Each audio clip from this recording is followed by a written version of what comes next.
are some of the stories Sightings is following in the news. Richard C. Hoagland, world famous for his interpretation of seemingly man-made structures on the surface of Mars, has expanded his research to include another celestial body, the moon.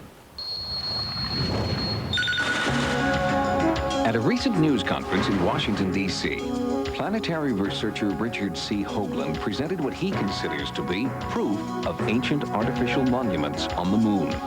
As evidence, Hoagland offered allegedly purloined NASA photographs that he believes reveal engineered structures on the lunar surface. Hoagland is best known for his groundbreaking theories about artificial pyramids and a human effigy found on Mars in 1976.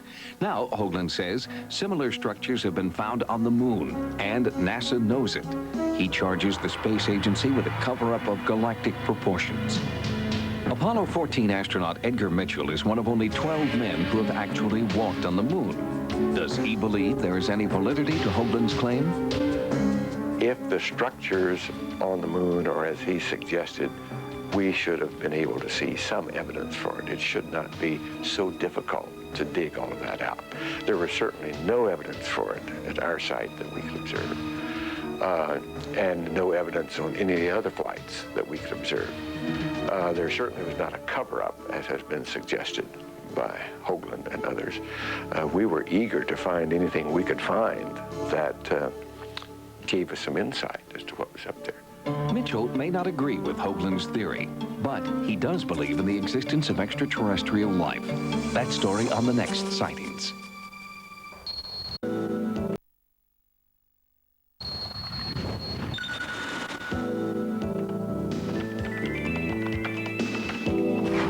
Cyberspace, everything you always wanted to know about the paranormal, and you don't have to be afraid to ask. The World Wide Web now has tens of thousands of sites dedicated to everything from directions to the black mailbox at Area 51 to newly declassified government documents to the best way to treat a vampire bite.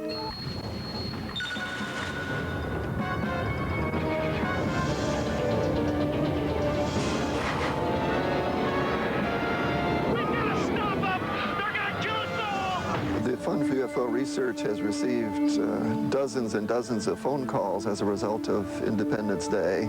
Richard Hall, chairman of the Fund for UFO Research, says that the success of Independence Day has been both a blessing and a burden to the serious study of UFOs. I personally think it's very ironic that a fairly far-out science fiction or science fantasy movie gets attention to UFOs when serious evidence doesn't.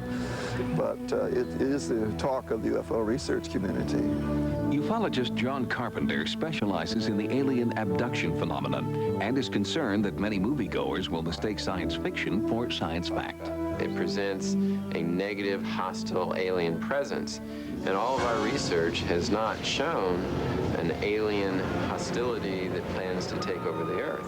But renowned UFO researcher Stanton Friedman, one of the original investigators of the Roswell incident, believes that the success of ID4 can only invigorate the UFO community. I think that a lot of people will recognize that the enormous impact it's had, just that many people went to see the movie and were paying good hard money to do it. I think that may encourage other people to dig into the real UFO stories, to dig into Area 51, to dig into what happened at Roswell. And serious investigation of any of these things is to the good, not to the bad.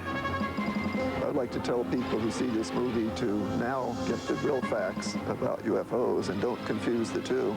There are real UFOs, there are real possibility of real aliens visiting us, and that's what we need to study.